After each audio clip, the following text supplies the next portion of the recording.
Testing.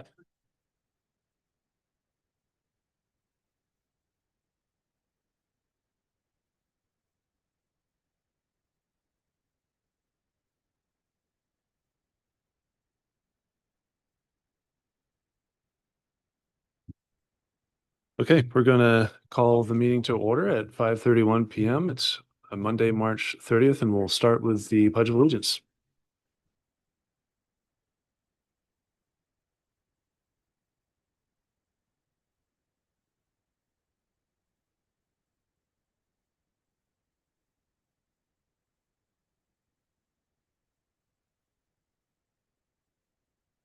Start school committee member introductions with Councilor Harriman.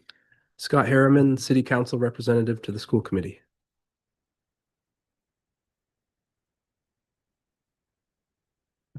Donna Gallant, Ward 7. Megan Hurd, Ward 6. Linnea Hawkins, Ward 5. Julia Harper, Ward 4. Elizabeth Eames, Ward 3. Janet Bowden, Ward 2. Luke Jensen at large. Phoenix McLaughlin, Ward 1. Jake Langley, Superintendent.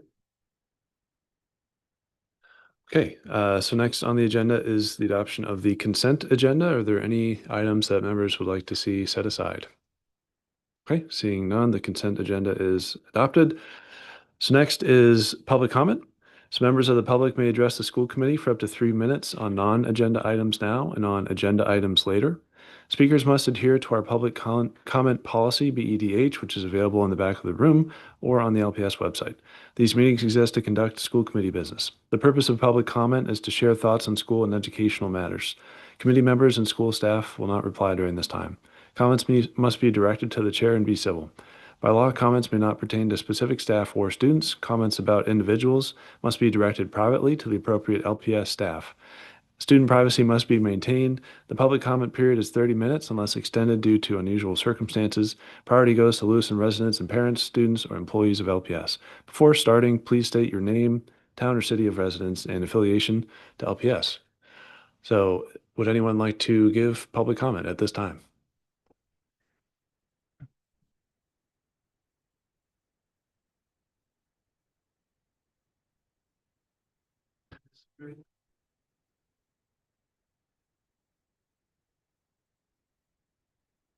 Yep. Chris Netto, Ward 7. Good evening. My son is a student at Connors Elementary School. They have gone through their 7th special ed director. My son has been at Connors for only 3 years, and in that time, he's already been handed off to 4 different directors. This is not a staffing issue. This is a system failure. Every time a director leaves, the district spends money recruiting, onboarding, training, and then scrambling to cover the gaps. That's revolving door is costly, and these dollars are coming straight out of resources that should be supporting students. And now both current special ed directors are resigning, adding even more instability and even more wasted money. It doesn't stop there. The district couldn't even maintain stable staffing for my son's classroom. He did receive in-person learning, but in January, the district replaced that with a teacher on Zoom from Nevada. Because of this, they couldn't hire someone locally. My son went from in-person instruction to being taught remotely by someone across the country, and that is not appropriate or effective for any student, especially one with an IEP. Former special ed directors have told me directly why they left because of how the district is being run, is what they've said. When 7 directors cycle through one school, the problem is not the directors. The problem is the leadership they're walking away from. So tonight I'm calling for 2 things: a public written action plan to stabilize special ed education leadership and an outside independent review on why the turnover keeps happening. 7 directors, 3 years, 4 from my son alone. This is not normal. This is not sustainable. It's not fiscally responsible. It's not acceptable. Our kids deserve stability. Taxpayers deserve accountability, and this community deserves answers. Thank you for your time. Thank you very much. Any other public comment at this time?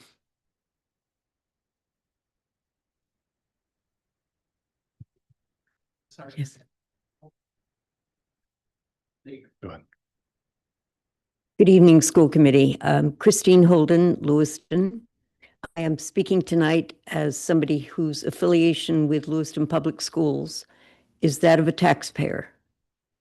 I have been paying taxes either as a renter indirectly or a homeowner directly for more than 40 years. I have never had a child in the school, and I am happy to continue paying my taxes and supporting the budget that this committee feels is necessary to support our students, teachers, and other staff of the schools. As a university professor, I have taught many people who've come through various schools in the state. And I know that money can make a very big difference in the quality of the education that students receive. It's important that we support our schools to the extent that we can. And I know that you've done your best to try to balance the budget. But please do make sure that you acknowledge different populations at different schools and make sure that they are supported appropriately.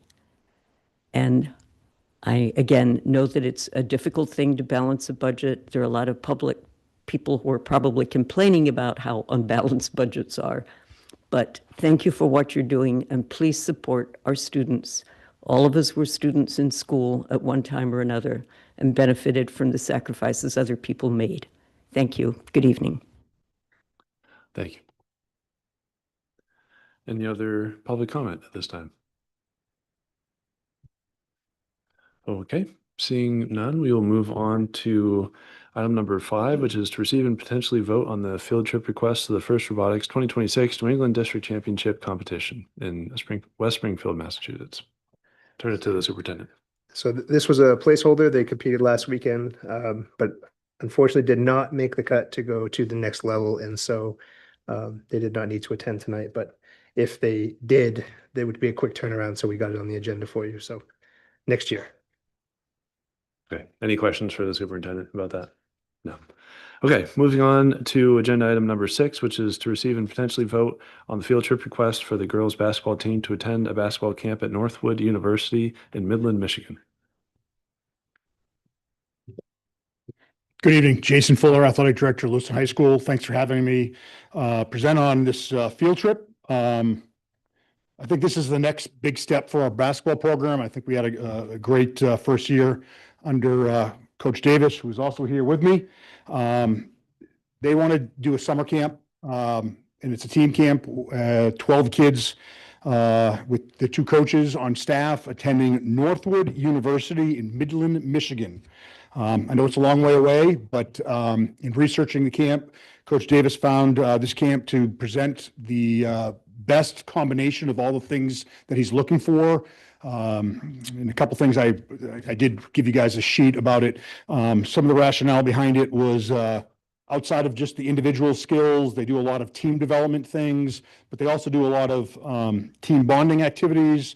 And then they also add some on the court and off the court classroom time with the college coaches. So I think it provides the team with a lot of different avenues that any coach would want their kids to experience.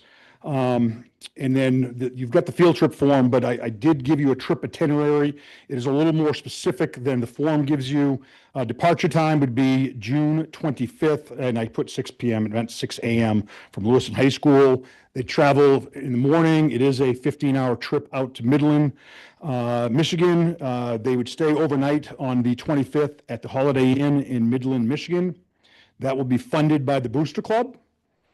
On the 26th, they report to Northwood University, where they would go a 3-day camp, the 26th, 27th, 28th. Their departure time on the 28th is a little bit of based on success rate and so forth.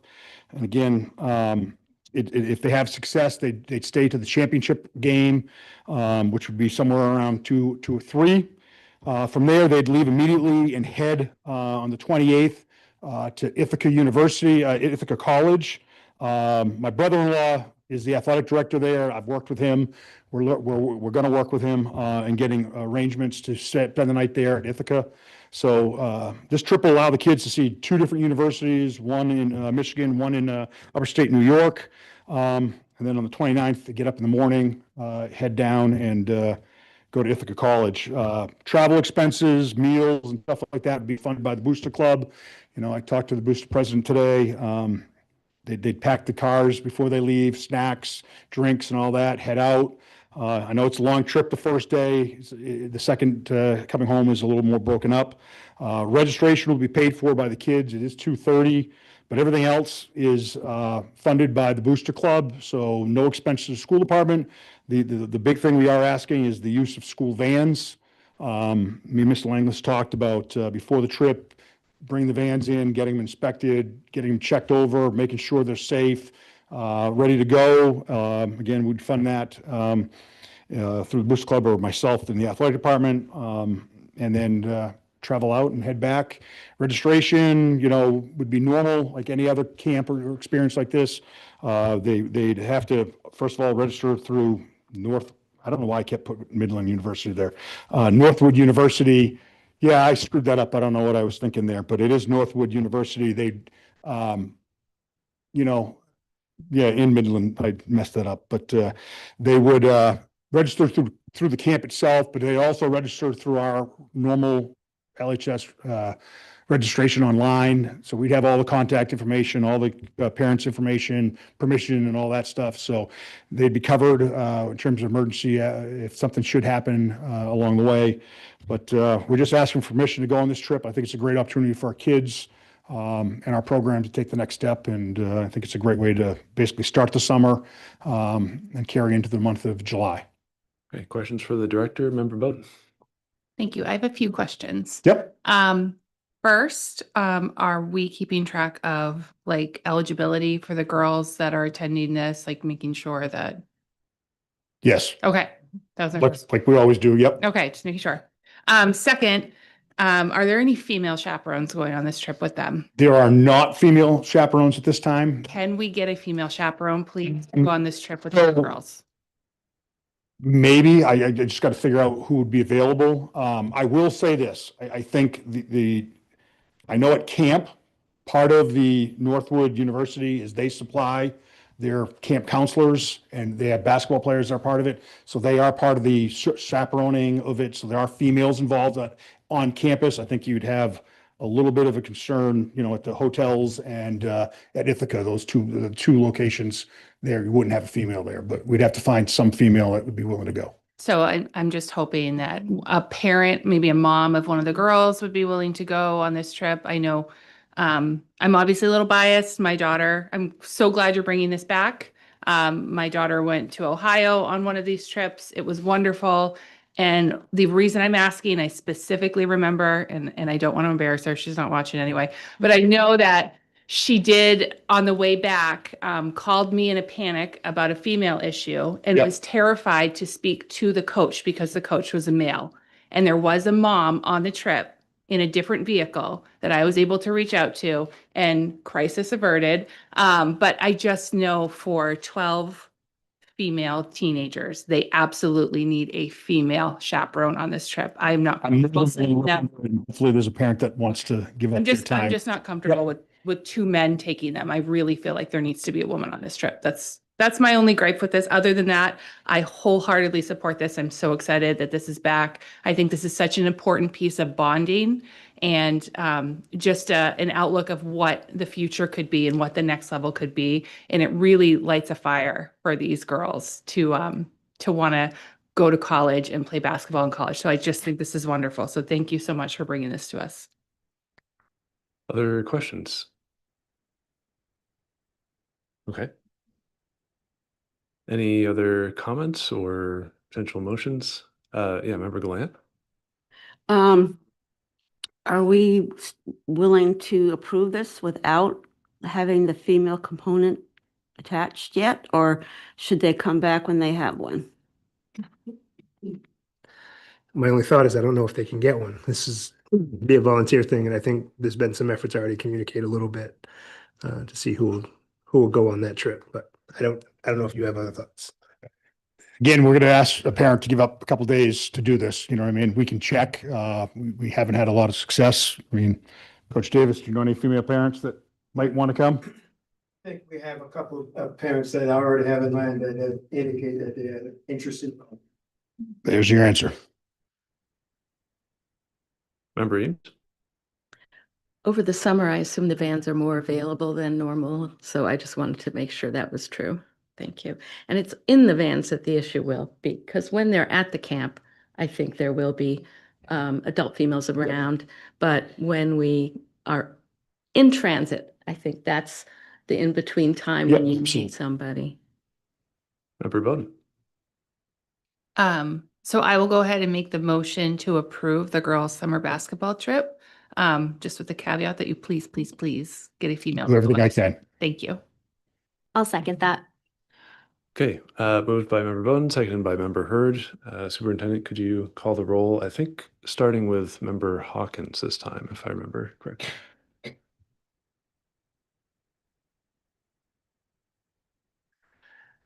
Member Hawkins, Yes. Member Harper, Yes. Member Enos, Yes. Member Bowden, Yes. Member Jensen, Yes. Chair McLaughlin, Yes. Counselor Herman, Yes. Member Glant, Yes. and Member Hurd. Thank you. Yes. Thank you guys for your support. I appreciate it. The girls do too. Thank you. Thank you. Thank you very much. Okay, next on the agenda is to receive and potentially vote on the 21st Century Grant application.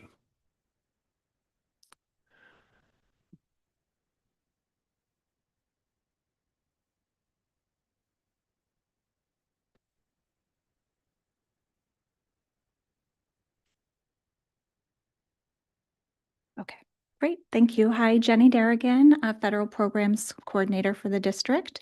I have 3 different grants to review with the school committee this evening.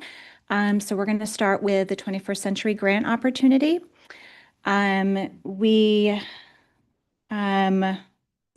here to make sure everyone is aware that we are submitting and intend to apply for a 4-year grant for the Geiger and McMahon 21st Century Program, which is both after school and summer.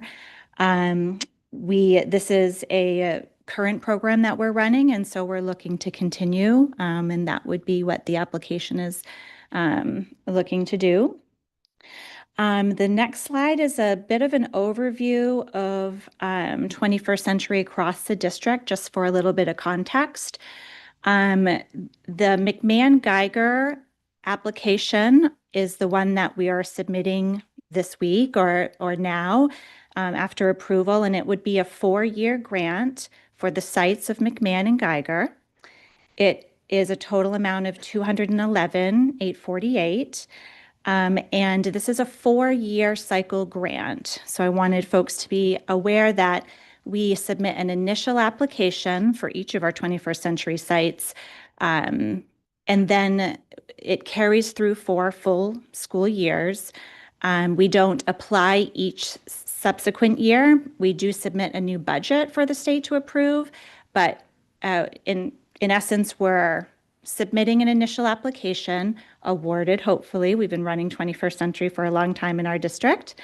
And then we have secured 4 years of funding ultimately when we do submit for that initial application. What I wanted to show with this chart was that we currently have secured 21st Century programming at several of our sites. LMS has a grant that we applied for last year. It's still in its first year and has 3 years remaining on that grant. Farwell Connor's the same. We've secured funding for the upcoming summer and school year, and they're currently in their first year as well. And Montello is currently in their first year. So the one grant, which happened to be a multi-site grant, McMahon and Geiger, is the last one that just needs to be resubmitted and carried on. Let's see.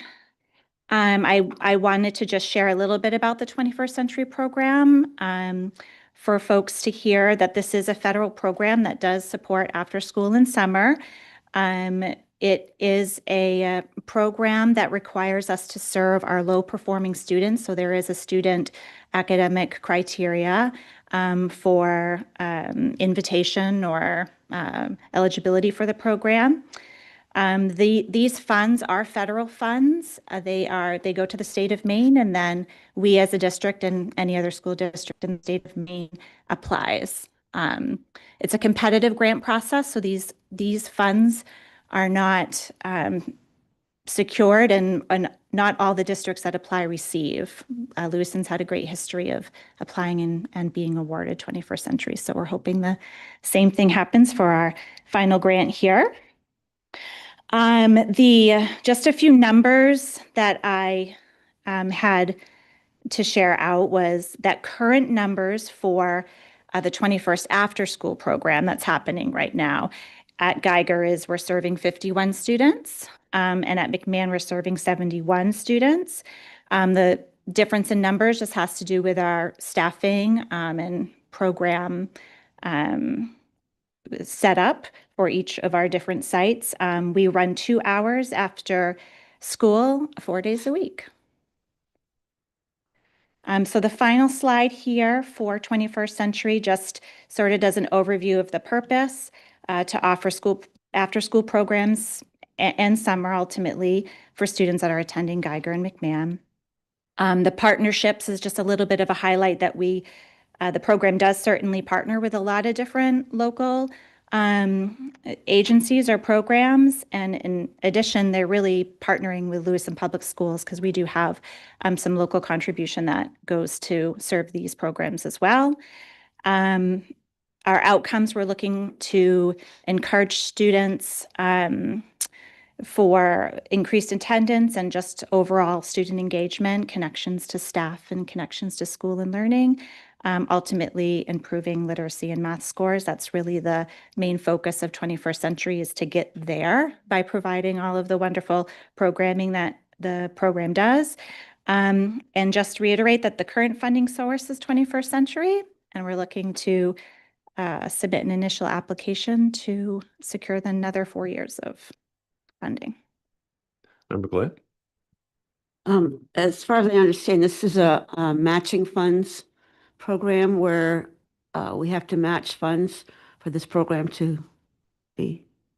So we have some programmatic costs, and that declines. The state grant piece or the federal grant piece declines 3% each year. So we do have obligations. It's not matching though. Correct. Jenny could probably speak to it. Correct.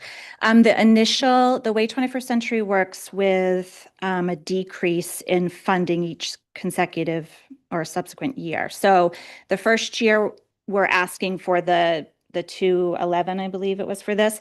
That's the max that we can ask for, and that's just based on our current allocation for these 2 sites. Then the following year it will be 3% less. The following year, 3% less, and the following year, 3% less. So we have historically used local funds to catch that difference and maintain the service numbers of students we're able to serve and number of staff we're able to hire. Mm-hmm. I have a few other questions. In the summer, what's the day look like? And is there a nutrition program that's attached to this grant? Yes, so these dollars are used for the after-school program part of the year, I guess during the school year. The extended school year for summer, we do run 21st Century programs, but that's another area where we're using a different funding source, and I'll be talking about Title I reallocation tonight. That's actually the grant we're applying for to pay for all of our summer programming. But to answer your question about nutrition, both breakfast and lunch are served at these sites for students. Any other questions? Member Eames? I'm curious about the local partners. You mentioned a few. Are there more? And what is the nature of the cooperation? Yeah, who did I mention here?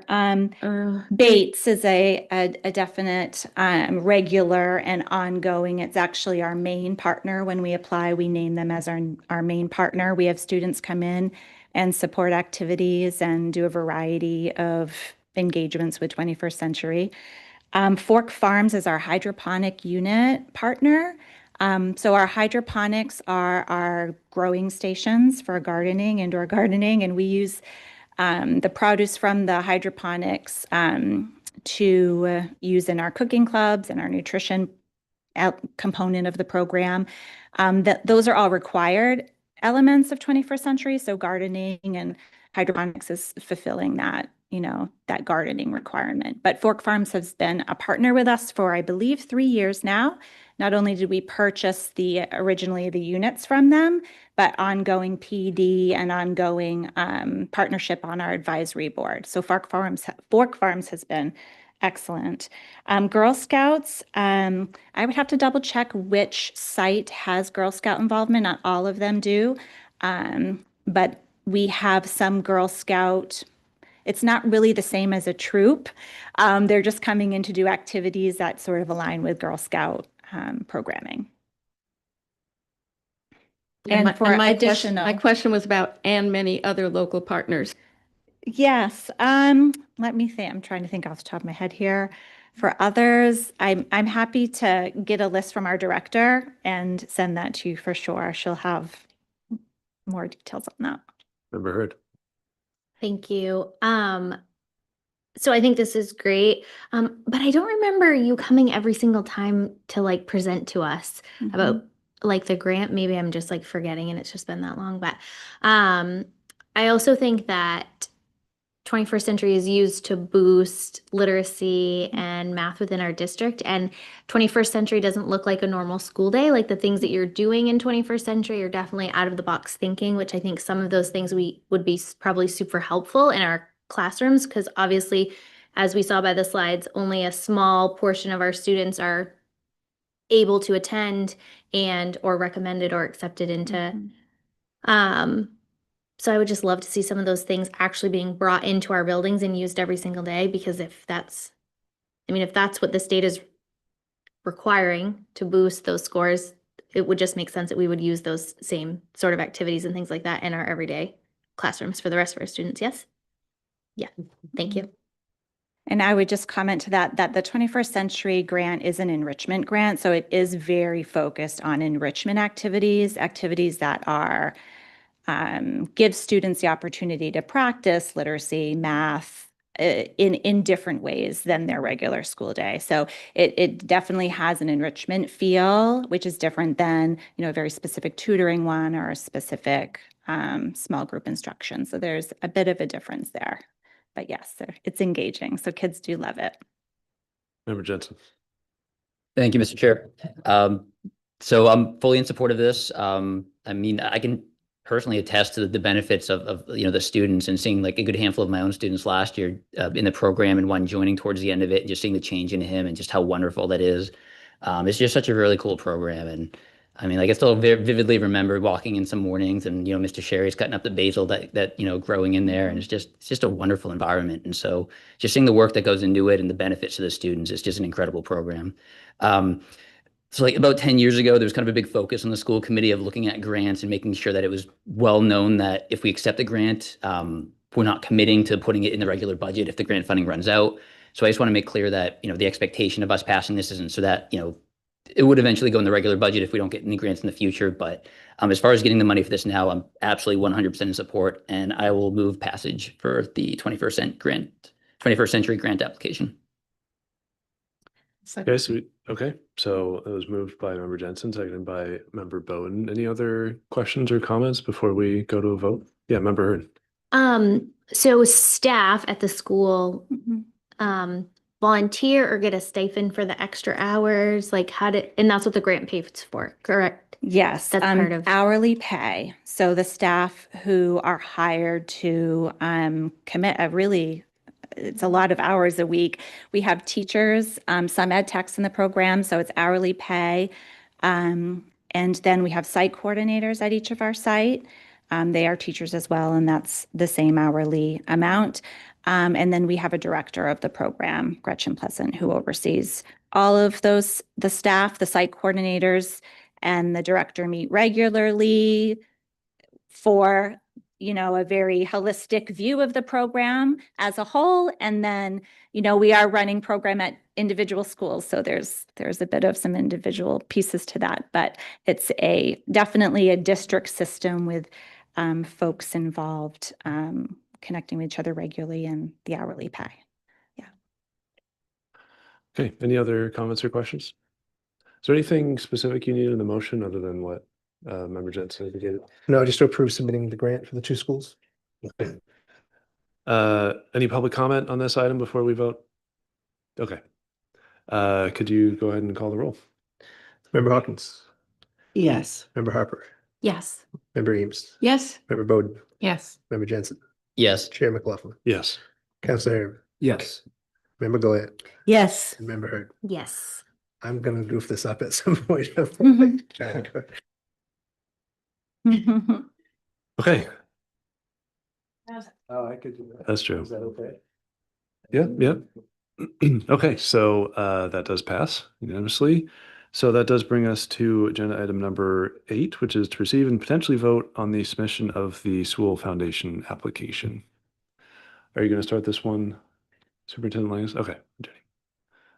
Excellent. So the Sewell grant opportunity was, I was here, I think it was 2 weeks ago about, and shared this information, these slides, and I'm happy to go through those again if that's what the school committee would like me to do, or field any questions that we had after receiving the information in your packet. I'm happy to proceed either way. Just as a refresher, this is the one that I sent you the wrong document and she came in with the right one. And a real quick overview is that it's a 4-year grant or application that we're requesting. It's $150,000 per year, which was the max amount that we could ask for in this application. It would be to continue our housing navigation project, which is an individual who's dedicated to serving Lewiston Public School students and families in the area of housing navigation and support. So that is the project. Any questions, Member Hurd? I'd like to make a motion to approve the submission of the Sewell Foundation application. I'll second that.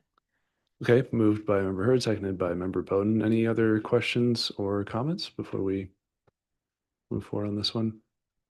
Okay, not seeing any. Just again, I'm going to ask, is the motion appropriate in this case? I know, especially with this one, because it is already submitted, but we can still vote to approve that it was submitted. Correct, yes. Okay. Any public comment on this item? Okay, let's go ahead and call the roll. Ward 5, Yes. Ward 4, Yes. Ward 3, Yes. Ward 2, Yes. at large. Yes.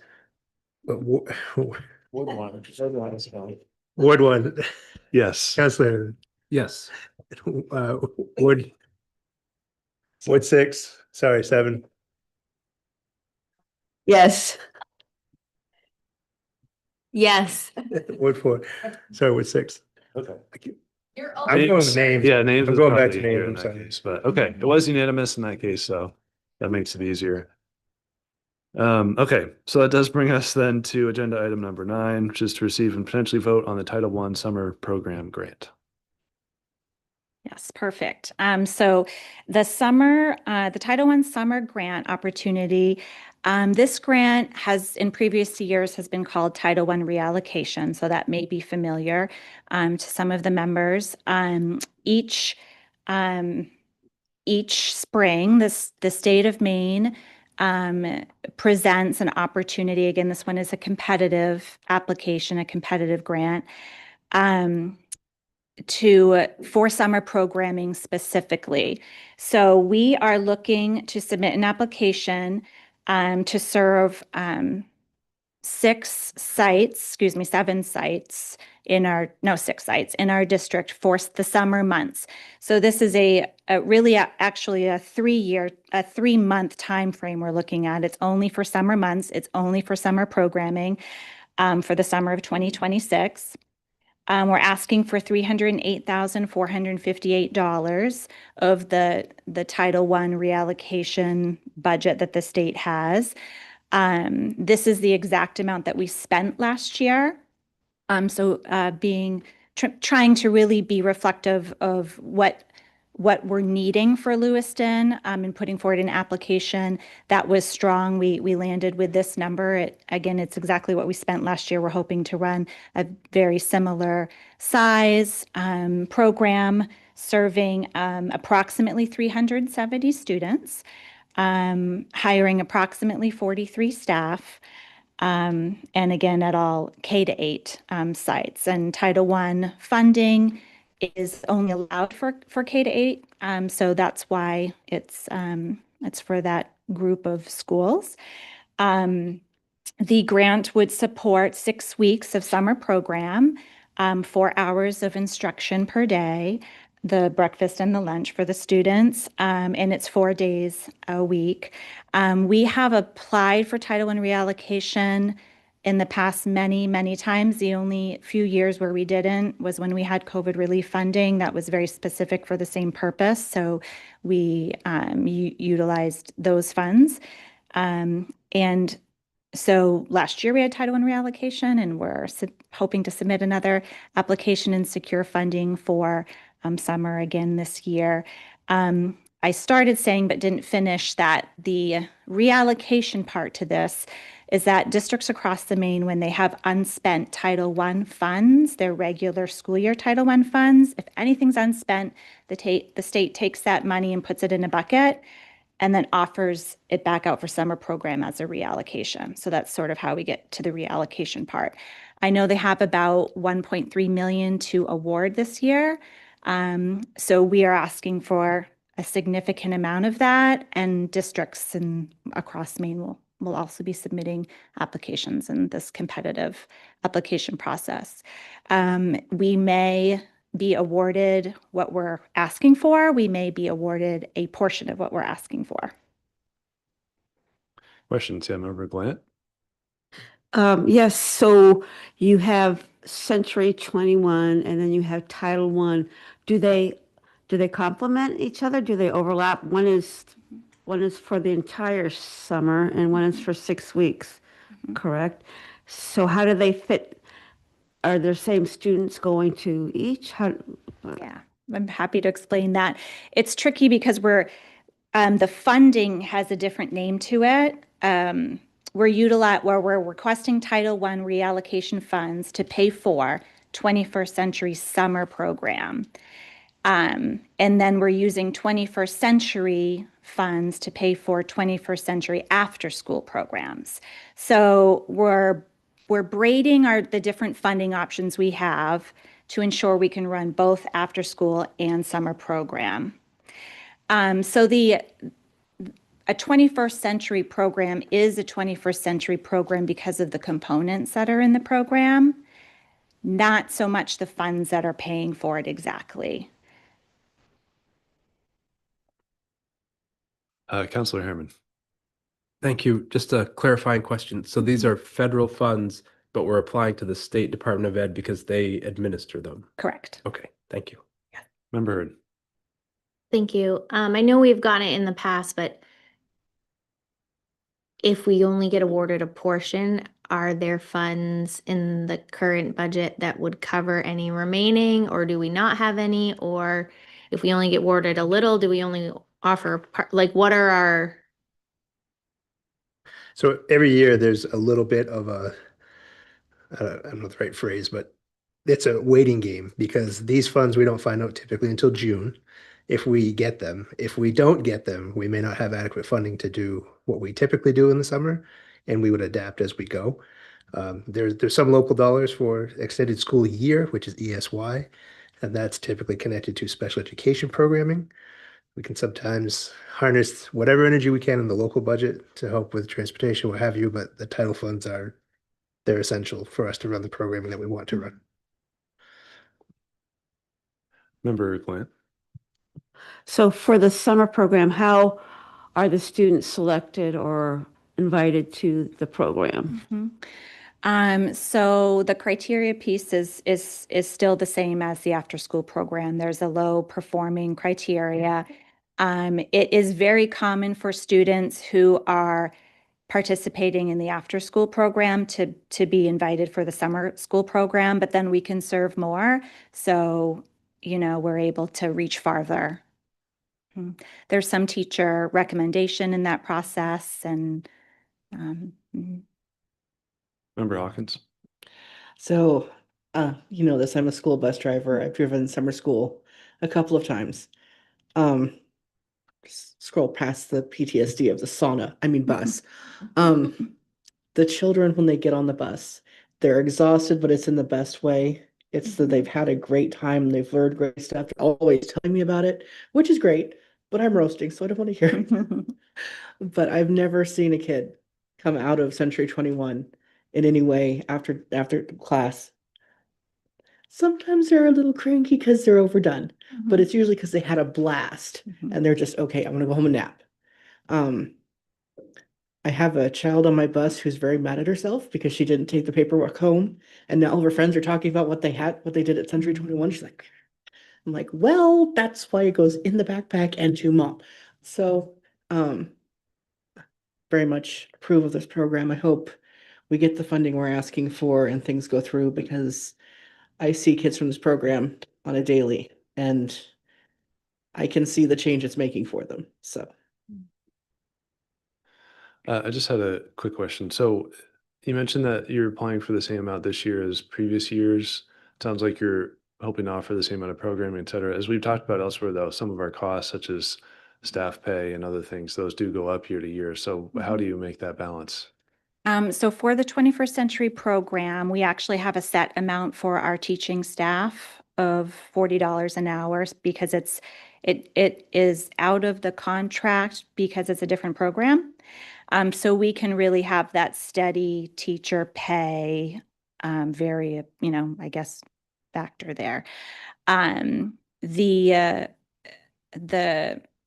Title I reallocation funds are going to go to the teacher pay, and some in transportation, excuse me. Yes, transportation, getting some mixing up some of my grants, but it's teacher pay and transportation, and cover all of the costs of those two things. And those are based on what we've spent the year prior, that we should see a flat cost on. Okay. I guess we would have some benefit potential percentages that I couldn't speak to right now, but would be able to. Yeah, fair enough. Thanks. Member Hurd? Thank you. So I'd like to make a motion to approve the Title I summer program grant. Okay, is there? Second. Okay, so moved by Member Hurd, seconded by Member Bowden. Any other comments or questions? Any public comment on this item? Okay, go ahead and call the roll, please. Let's try again. Ward 5, Yes. Ward 4, Yes. Ward 3, Yes. Ward 2, Yes. at large. Yes. Ward 1. Yes. That's where I'm getting stuck. Yeah. Councilor Herman, Yes. Ward 7, Yes. Ward 6. Yes. Good job. Okay, so it is unanimous. Thank you very much. I think, well, as I'm voting as just Ward 1, that's okay. Which one am I supposed to? Yeah. Okay. And thank you very much for the presentations. So that brings us to agenda item number 10, which is to receive and potentially vote on the special education reserve for cost overruns.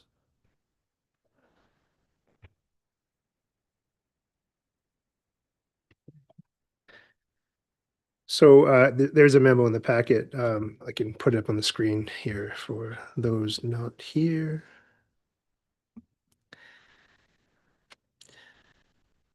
But in essence, as we have worked to build this capacity in Lewiston Public Schools to serve some students instead of paying the more expensive route of having them go elsewhere, we built up some resources years back as a special education reserve. Last year, there was the will to use some of that reserve to help with the growth of some of that programming as part of our regular budget process.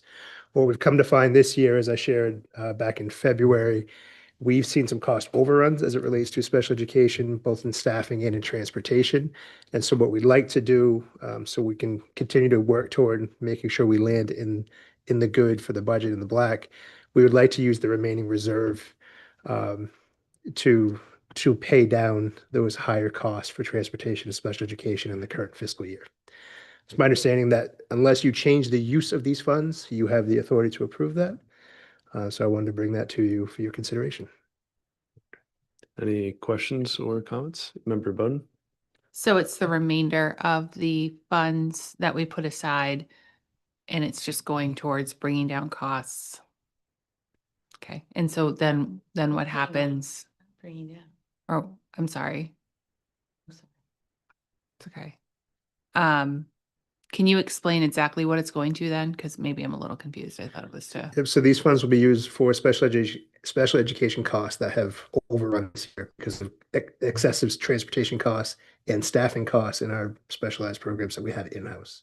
Okay. So once we spend all this, then we have nothing more set aside There would be no more special education to, reserve. to expand any of the special education programs. Correct. Okay. At least not through that reserve anyway. Member Eames. Right, so, and we're building into the next budget awareness of the transportation costs that we incurred this year. So there won't be that surprise at the end of, at this time next year, there won't be that surprise. There may be other surprises, but not that one. That's the hope. Yeah. Both budgeting with the new contract on actuals, but also looking at ways to save funds in that process through streamlining, consolidating certain runs. Member Bowden. I'm sorry.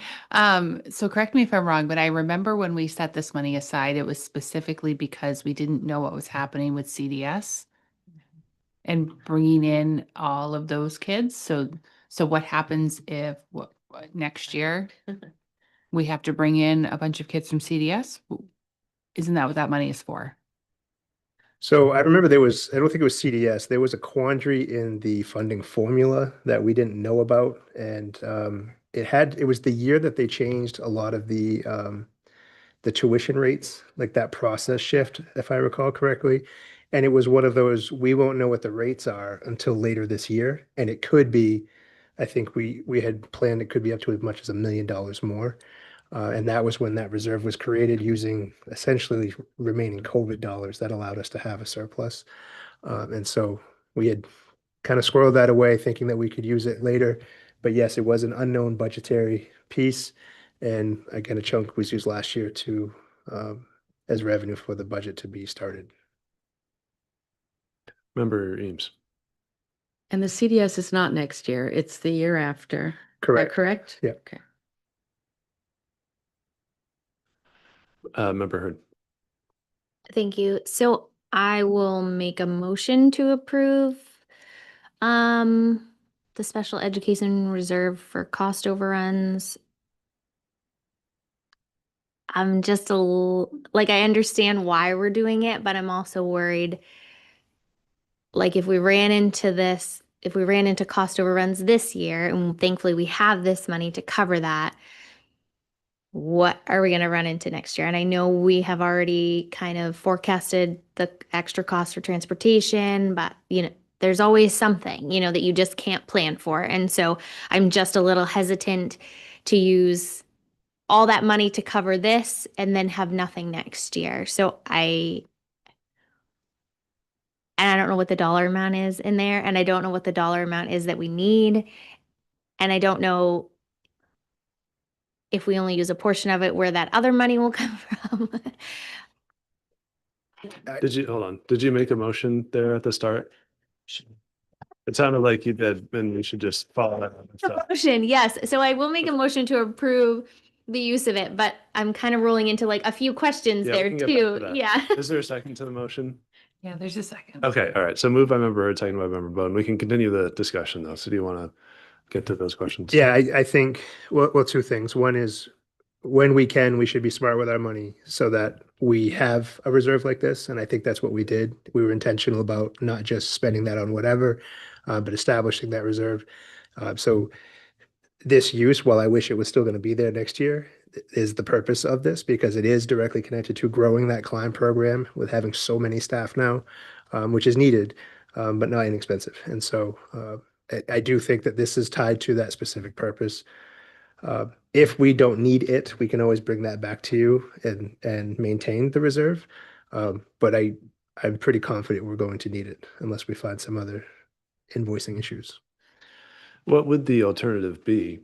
Because this is current fiscal year overrun. So what other way would we cover the cost if not this? The only way to really cover this kind of overrun is with unexpended dollars from other areas. I know annually we bring back after the audit, or part of the audit process to move funds between articles to cover that.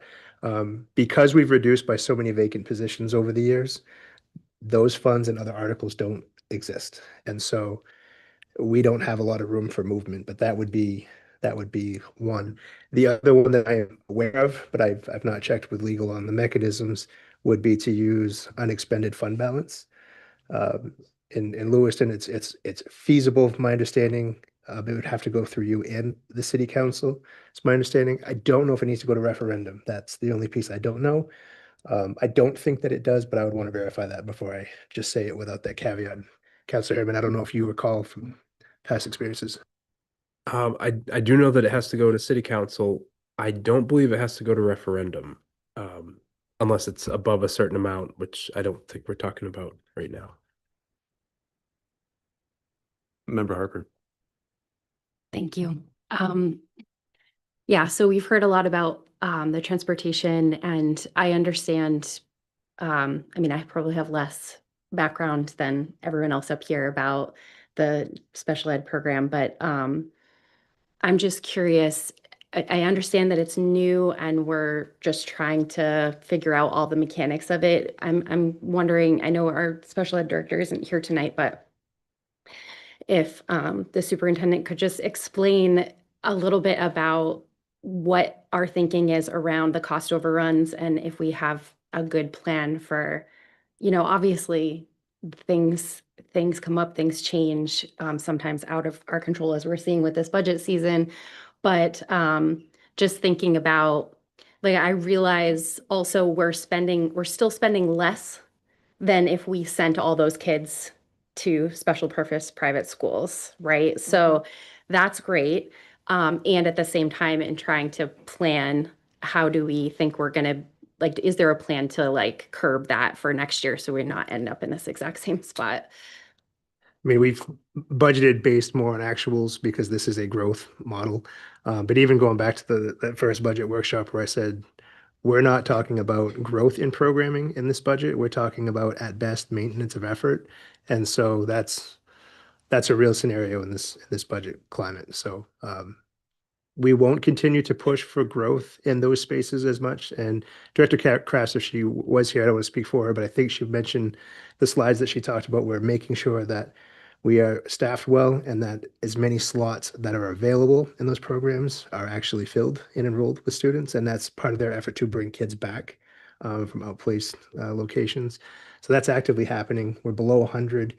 Not so long ago, we were over 130. So it's in the works. So I'm hoping we stay below. We try to budget accurately and with effectiveness. So I don't anticipate this continuing to be something else. And we put in checks and balances when we have things like this. We knew with last year's approved budget that we were going to be trying to build this program and expanding it to get beyond that wing kind of size in this multi-year approach. And so we're there. I could see us kind of not plateauing for long, but we're going to have to tap the brakes. The problem is if we don't continue to expand that program and we continue to have kids show up that have that level of need, we will spend those dollars to special purpose private schools because we're obligated to provide. So, which will be more expensive by millions. Member Hurd.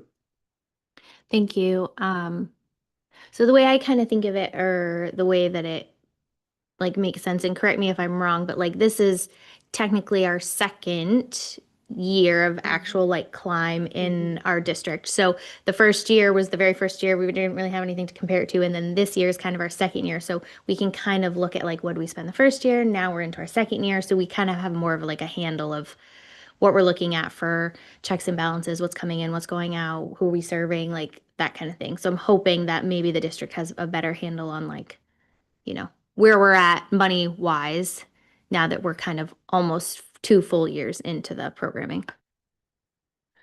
We do. But I'm also not going to say that $115 tuition rate per day increase won't happen again next year like happened this year.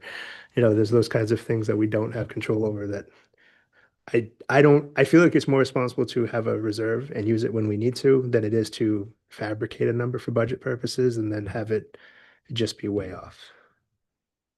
So just to clarify, this 350,000 would be used to pay for cost overruns in Article 2 related to the climb program internally, and and transportation costs related to getting students to the special purpose private schools? Okay. Those are the two. And in district.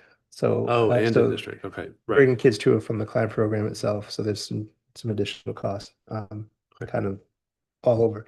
There's also additional costs not connected to special purpose programs internally or out of district that are IEP decisions that students who might be in more of a mainstream environment also have specialized transportation for one reason or another. All right, thanks. I was just clarifying that all of it is related to special education in some way, since that's what the reserve was. Okay. Yeah, Member Hawkins. I can speak to the transportation part of it a little bit. Some children in a classroom, they get along fine. It works well. You put them in a vehicle together, and no matter how far one is back and the other one is forward, that driver cannot, we're driving, we cannot intercede. And if you have children, you will learn very quickly. They figure out how to undo those buckles. And it only gets worse as they get older. So sometimes we'll get a change from the district, from transportation that says, hey, put these two together. They're going the same direction. They get out at the same time.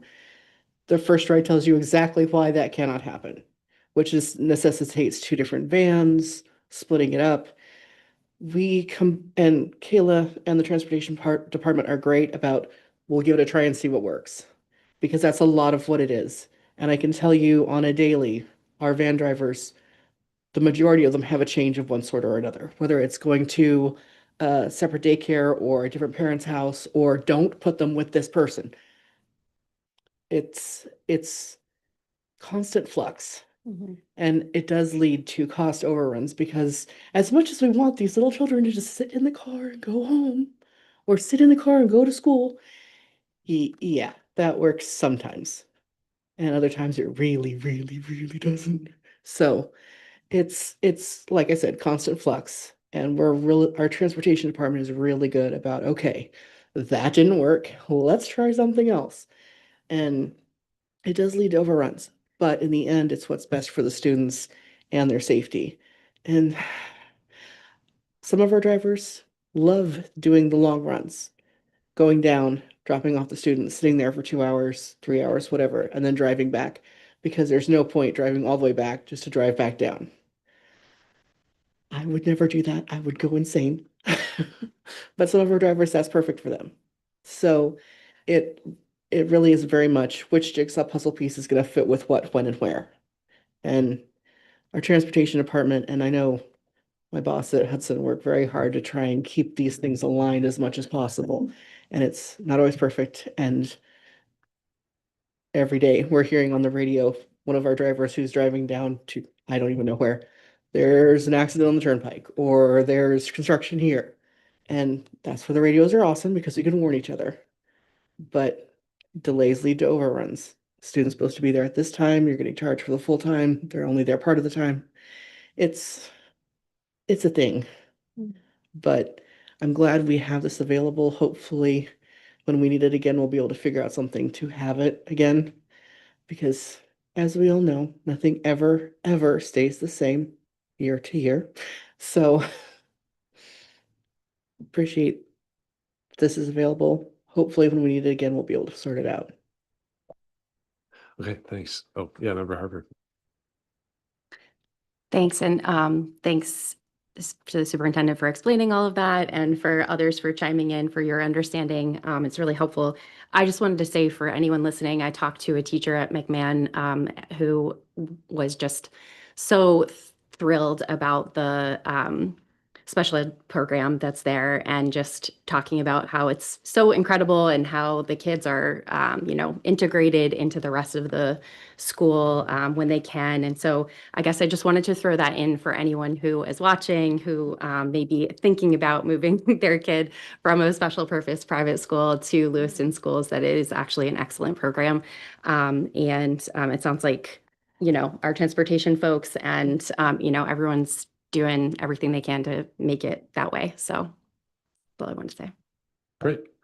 Any other last comments or questions before we vote on this? Okay, any public comment on this item?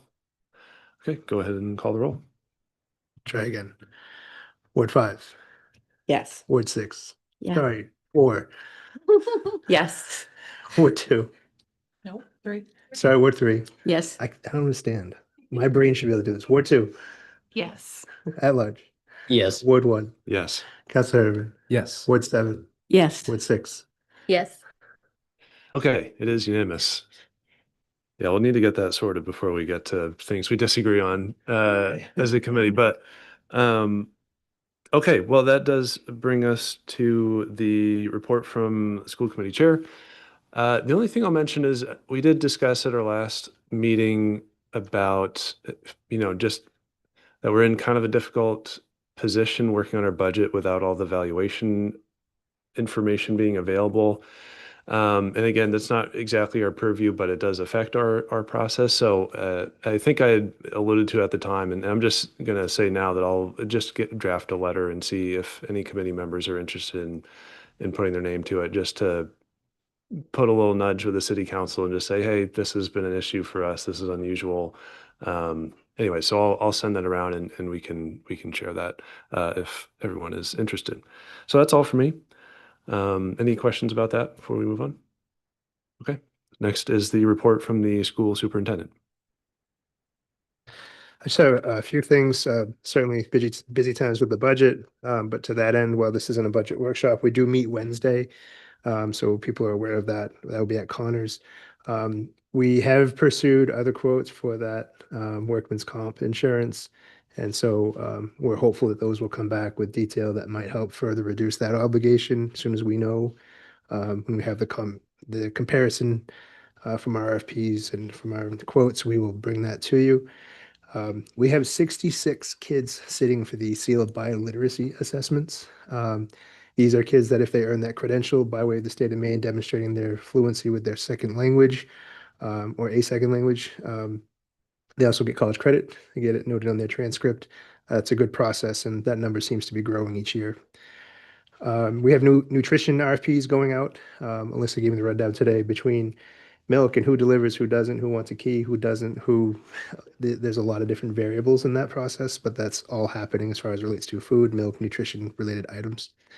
And then we don't have an answer yet, but as a reminder that there's an effort to create what they're calling a bridge or 1 year opportunity to bridge between the changes in the ED 279 that were just recently moved along. I don't know if that's reached the floor yet or not. Not yet. So I know that this weekend, folks were working on the budget at the state level, and that work continues. So as soon as we know, we'll share that out.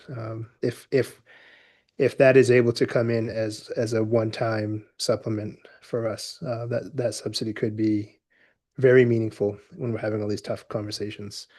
That's it for now. Okay, question from Member Hurd. Thank you. I have two questions actually. And I know I was gone last week, so I don't know if you've talked about this, so you could just tell me yes if you have. But did we need to get a waiver from the state for the Monday that we missed for the water main break?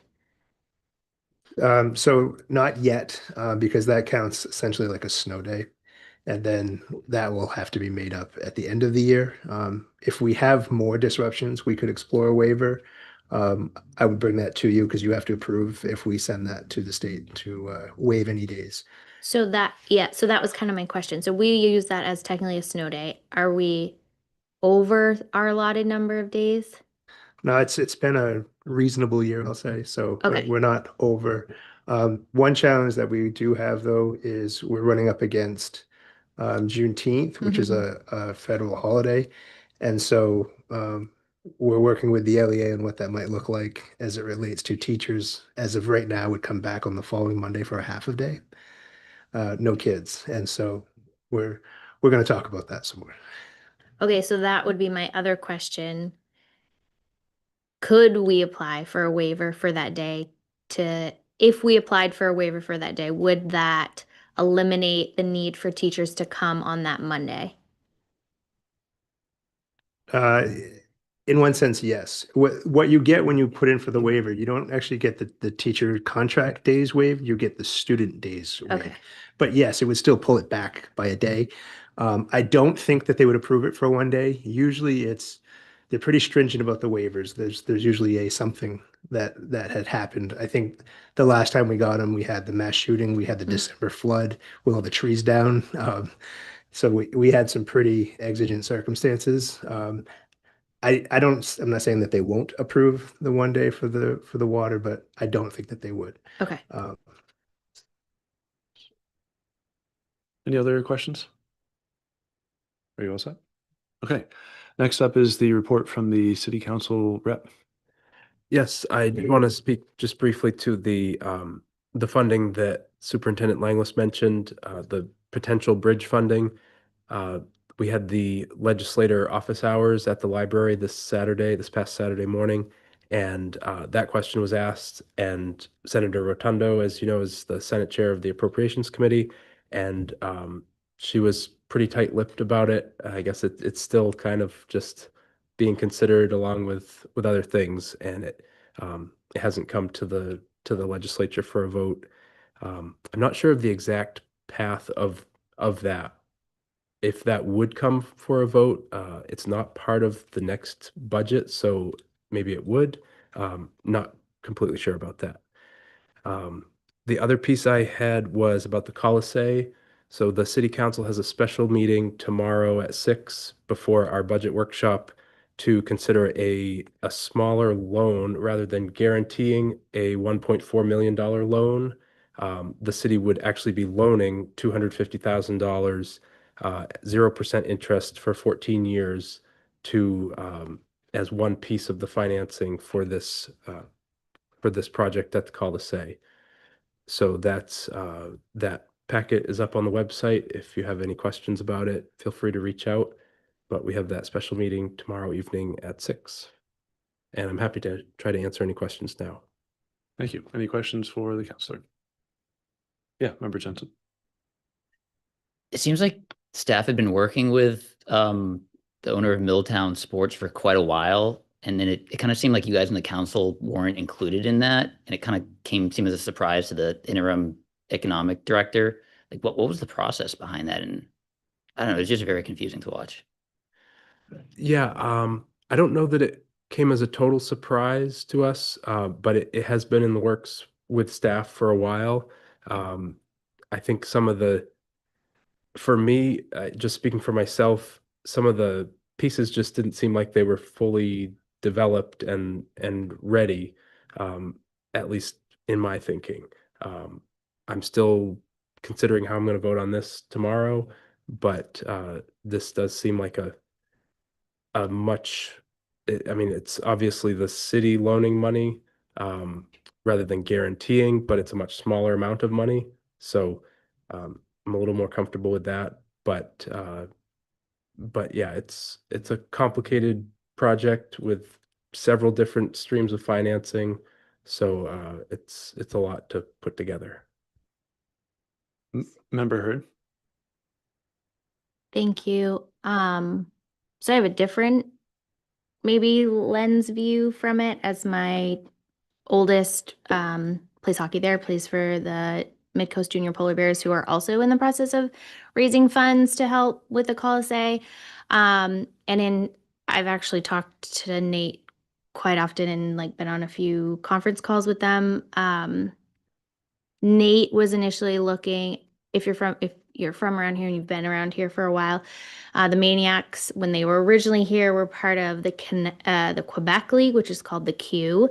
They're currently not a part of the Q, but the Q draws a bigger crowd and more teams that brings more money in for the Colisee. The original director for the city, Nate had worked on a huge presentation that was presented, that they went up and they presented to the Q to try and get the Maniacs to join the Q. That presentation was shared with the mayor and then wasn't initially shared with the other counselors at that first meeting. And so that may be why there was like some confusion, misled information, those types of things. That has now been shared and the counselors now have access to that, which is probably why things sound like a little bit more clear. But again, there was some disconnect with the previous director being there and then leaving, and then the current taking over, just changing hands was a little bit difficult. But hopefully it can all get worked out, because I think what Nate is trying to do there would be great for our community, not just the hockey community, but he's looking at putting turf and training facilities and all of those things there. So hopefully it's something that the city can figure out. Okay, yes, sounds like more to discuss tomorrow evening. Any other city council related questions? Okay. Anything else, Councilor Harriman? No, okay. Updates from school committee subcommittees. Have any started meeting yet? Starting this week. Okay, so nothing to update because they haven't started yet. Okay, school committee community announcements. Member Bowden. I mean, it's not really a community announcement, but it kind of is. I just wanted to acknowledge everybody who has emailed myself and the rest of us over the last like couple of weeks. I really genuinely try to respond to emails that I get from community members, from constituents, from teachers, and I've been kind of overwhelmed with emails. And I haven't been responding. And so I just wanted to let everybody know I've received them. I appreciate you writing in. I have taken the time to read them all. I have not taken the time to respond to all of them. But I just wanted sort of just the community to know, like, I see it, I'm listening, I'm reading it. And I'm really honestly kind of seeing the same thing in every email that I'm getting, kind of the same sentiment in every single email. So again, I'm gonna say publicly that I sincerely hope that, you know, Wednesday when we discuss this budget, that members of the community come out to speak to us, to talk to us about what they want to see. I appreciate the emails. That's wonderful. But I know there's others in the community with other concerns, and I haven't heard a thing except for online rumblings. And I really, you know, I'm not basing any decisions off of social media. So if there are people who want to come speak to us, please come speak to us on Wednesday. Yeah, thanks for saying that. It has been a lot of emails, and that's good. I appreciate seeing the engagement. It's definitely at a higher level than in past years in my experience. So it's been great to see. And yes, it is started to get beyond my capacity to reply to as well. But yeah, thanks for saying that. Were there other community announcements? Member Eames. Again, I'm plugging the library. The library is having this murder mystery, Wild West murder mystery event, dinner and competitive solving mystery game on the 11th. So it's coming right up in the evening. So, and they invite you to come in costume, Wild West costume, if possible. Thank you. Thank you. Any other announcements? Okay, seeing none. Any future agenda items? Yes, Member Hurd. Thank you. So I actually had this as one of the things I want to talk about, but you kind of touched on it with biliteracy. So I was gone over the last week on vacation to another country, and it was amazing to me how many children from other countries speak multiple languages. Like, blows my mind. Um, and so I know we're constantly plugging this, you know, seal of biliteracy for our students. But what are we as a district doing to help them achieve that? And I know once they get to high school, they kind of have, and I don't even know, maybe in middle school too, they have some options for like language, but I'm hoping, and I know we're in budget season, I know, but I'm just saying, like, I think it would be a huge opportunity for students to be exposed to the option to learn different languages. And I think it far outweighs the benefits far outweigh the cost on that. So just something that I observed being in another country and seeing lots of children from different countries. So I just thought that was one thing. And then the other thing I'm just going to say, we did have public comment tonight, and I know current members know, you know, what's going on with staff reasons, and we can't really discuss it as it's, you know, staff. But the only thing I was a little maybe concerned or shocked or didn't know about is that we offer remote learning from I don't know. And so just a little bit of clarification on that. I'm not really sure. Yeah, I'm not really sure. But I do agree. I think, in each school has their own challenges, obviously. But I definitely think, um, routine is key, especially for our special ed students. And so as a district kind of, and I know we have no say in like where our staff go and that kind of stuff, but I think those are probably one of our most at risk population and our one of our high risk population in our district. And so like what are we doing to kind of, you know, all the things. Can I just ask about both those? So one, if am I understanding right, the first one you're thinking about not just what we typically talk about as like the multilingual learner kind of programming, but the general language programming for students. Is that what you're asking? Yeah, like I would love to see. I was actually so coming back, my husband and I were just talking about like how do we get our children access to learning a second language? And so I was actually going to reach out to our multilingual director and say, hey, do you have any multilingual staff who would love extra money after school or on the weekends to come and teach my kid another you know what I mean? Like, so it's something that I'm thinking about. We're constantly plugging this biliteracy thing, like, yay, our students are getting this, yay, our students are achieving this, but like, how can we also help our students get that? Like, in addition, in our district, how do we help them? And yeah, like start them. Yeah, I mean, that's when they're most apt to be able to pick it up. It's Right. much easier for them to pick it up when they're little than when they're in high school. You know what I mean? Like, so if we can offer something like that at a younger age for our students, it's just an addition to. Okay, thanks. Member Glenn, I saw you had your hand up. Yeah, uh, Ward 7, again. So I know we can't talk or discuss personnel, but it is alarming to hear that there have been 7 special ed directors at Connors within the last 3 years. So, I mean, I can understand personnel, but do they all have the same? I mean, this is a really, really high turnover, so there has to be something other than, what's going on at Connors? Why is there a high turnover? So I would like that to talk about that in the best way we can. Thanks. Yeah, maybe the superintendent will want to add to this. Might be something difficult to talk about. Like, were all 7 of these special ed directors? I was just gonna say, maybe we can figure out if there's a public agenda item that we can work out on that, but if not, maybe we just need to have a personnel update. Anything you want to add to that? Yeah, that's a really slippery slope. So it's executive session and the folks who are no longer with us can have a right to be there if they wish.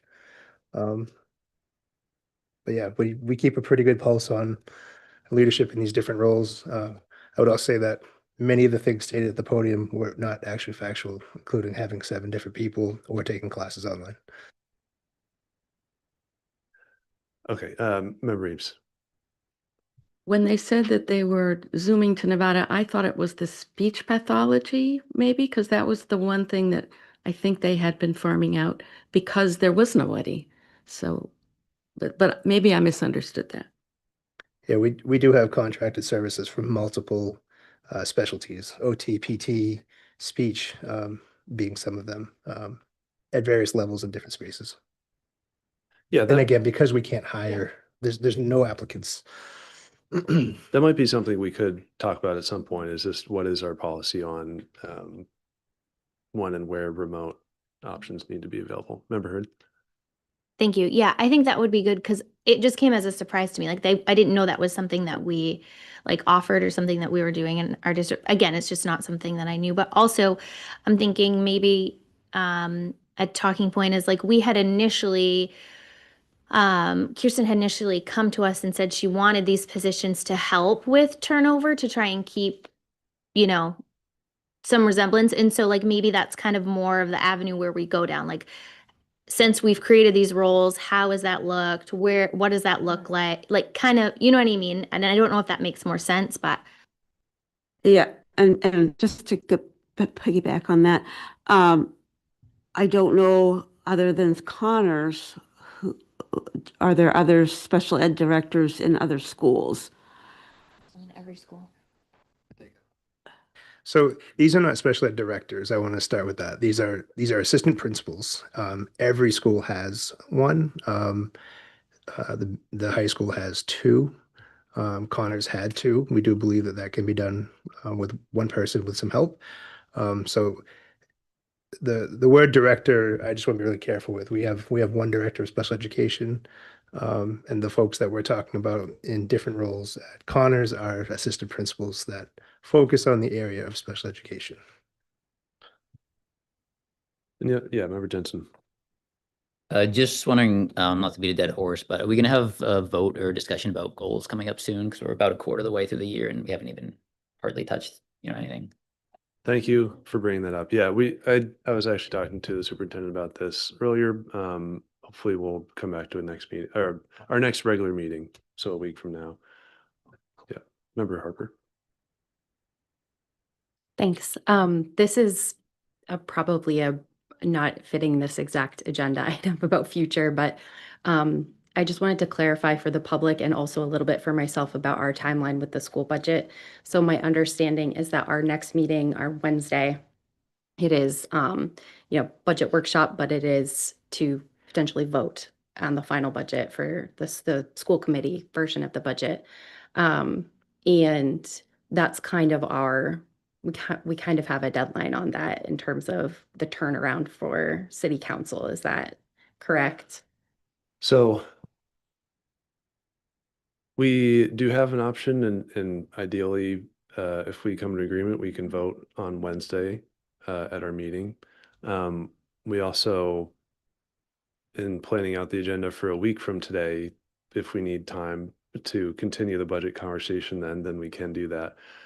We did, I know we kind of talked around this a lot at the previous meeting, but so the superintendent is going to present to the city council on a week from tomorrow, April 7th. And so it's great if we have voted at that point, but the city council does not take their vote on the budget yet. So we do have some more time. And this could come into play if it was discussed earlier about that extra revenue or something from the state for disadvantaged students. Like if that came in after we had already voted, then we might need to revote. And we still will have some time to do that. But at least we have typically, probably not every year, but at least in the past few years, we do take a vote around this time. And it has happened before, though, where we had to take a different vote a couple weeks later because something changed with the insurance rate or something like that. So that's why it's not a very clear answer, but it's because we could and ideally will vote either Wednesday or next Monday. But it's the superintendent will present to the city council next week, but that's not when the city council needs to take their final and formal vote. So there is some more time in that regard. Yeah. Is there anything, did I say that all correctly? No, I think you know that. I would just add that it is not uncommon for us to add those Wednesday or a different Monday meeting once we have feedback from the city and we get things like Chair McLaughlin said. So that's not uncommon to either have multiple votes or if new information comes up, I bring it to you. So. Okay. Yeah. Councilor Herman. Yeah, I just wanted to add that the final hard deadline is May 5th is when the city council will be voting, or at least by May 5th, on the overall budget. So I think it's perfectly fine to present on April 7th and say we're 80% of the way there or something like that or whatever, as long as we have a direction to go in. Right. Thank you. And yeah, I mean, we have the option to vote Wednesday or Monday if we need that time. Okay. Any other future agenda items? Okay. Is there a motion to enter into executive session on a legal matter in accordance with 1 MRSA section 4056E? So moved. Second. Okay, all those in favor, please raise your hand. I did say flavor, but thanks for calling attention to it.